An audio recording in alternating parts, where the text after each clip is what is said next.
Hi everyone, welcome back to Dragon Image. Today we're having a look at a more kind of question that people have been bringing up quite a few times, and I wanted to kind of answer it in a video format. So the question was, what's the difference between a traditional light panel or LED panel array versus an Ultrasoft LED panel? So if you're not familiar with LED panels, they do come in a couple of different variants. On this side here I've got my Ultrasoft, and on this side here we've got the DT1200, which is the more traditional multi-LED light source.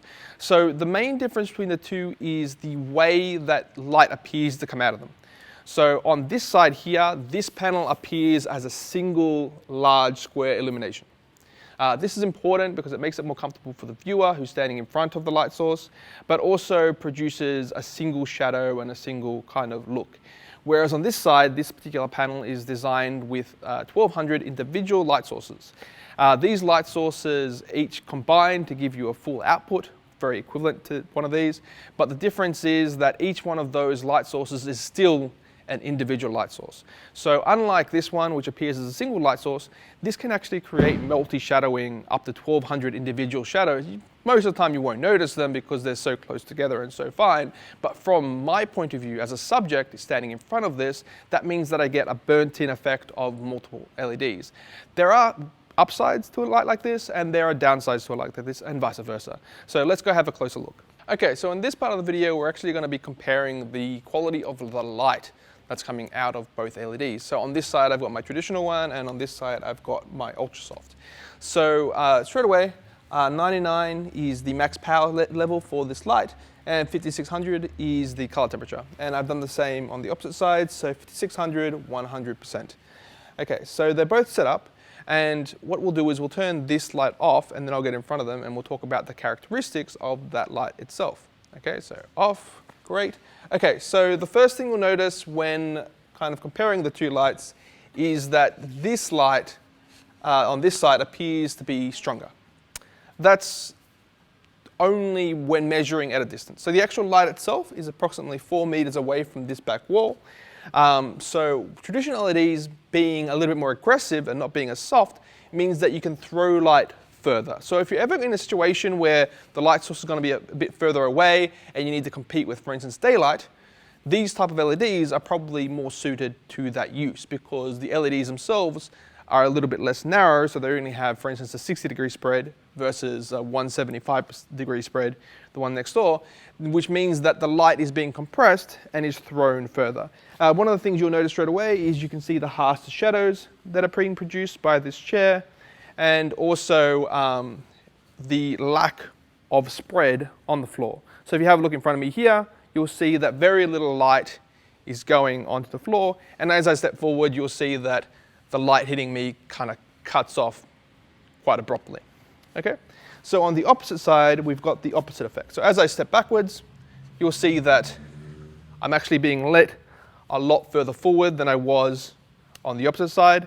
The other thing you'll notice too is on the floor, you can see the line where the light is actually coming off the LED and lighting the ground, which is very close to directly underneath it, which is showing us that huge flood the LED produces.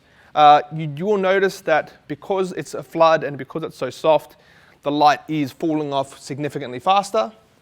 But then on the other hand, you've got a much softer kind of shadow.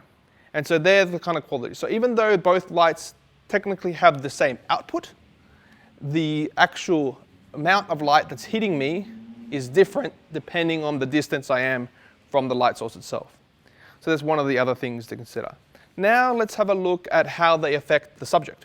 Okay, so on this side I have the traditional LED, and on this side I have the Ultrasoft. From my perspective as a subject, the Ultrasoft, I can look straight at it. It doesn't really affect me. It doesn't make my eyes water. It doesn't do any of that. If I look directly at that, my eyes will start to water and I get that burnt-in multi-LED look. And that's to do with the fact that, to me, each one of those dots is its own light source, which is very, very strong. Whereas with the Ultrasoft, it's just a single panel of light. So it's just kind of this big square. It's all one light source. And so from my perspective, it's significantly harder to stand in front of a whole bunch of these as it would be to stand in a whole bunch of these, especially if they were more in line with the camera. Even now, when I'm looking straight at the camera, because the camera is in a dark kind of scene, I can still see the little dots which make up the panel on here. One of the other things you can kind of see is you can see that this is still appearing to be stronger, but you'll see there's a lot more shadows being created for it. So what we'll do is we'll quickly turn off this one. Bradley, if I can just get you to turn that off for me. And that way we can eliminate the fill light and we can show you just with this one. So straight away, having this one off has now created a much more kind of spotlight kind of effect. High contrast, I'm getting a lot of shadow obviously around the nose. The light source is just there, so it's like at 45 degrees. If I move that more to the side, I'd get a more contrasty kind of look. The other thing too is it is kind of hot in here today, so I am sweating a little bit. But this being a more aggressive light source, you can definitely see that perspiration a lot more clearly because the light is kind of aggressive, and you can see that kind of shine that I'm producing. So what we'll do is turn that one off and turn this one back on. There we go, so turn that one on and this one off. Okay, so straight away, one of the things that you'll notice between the two shots, and I'll just have that one just here, is that you can kind of see that the shadowing around the nose is a lot more subtle when I'm using an Ultrasoft LED versus a traditional LED. And the reason for that is, again, just because the actual light source itself is producing a much larger softness of illumination. They aren't particularly different in size in this particular case, but because this is kind of a single light source versus 1,200 small light sources, the actual quality of the light that it's producing is significantly kind of continuous and full. This is somewhat important whenever photographing or videoing people that have glasses on, where for instance, if I was wearing glasses in front of this light source, you'd see tons of little dots versus this one, which comes up as a single kind of light source. Again, you'd have to kind of manage the reflections the way you'd normally manage them, but it would be significantly more annoying to see something like that in a reflection than it would be something like that. Thanks for watching. If you're interested in lighting for video production and so forth, Dragon Image is always here to help. We have 3 stores in Sydney, Melbourne, Brisbane, and don't forget to subscribe if you already haven't. We're always happy to produce more videos, but we need your feedback to do and make better ones. So if you have feedback, please leave it in the comments below, and hope to see you soon.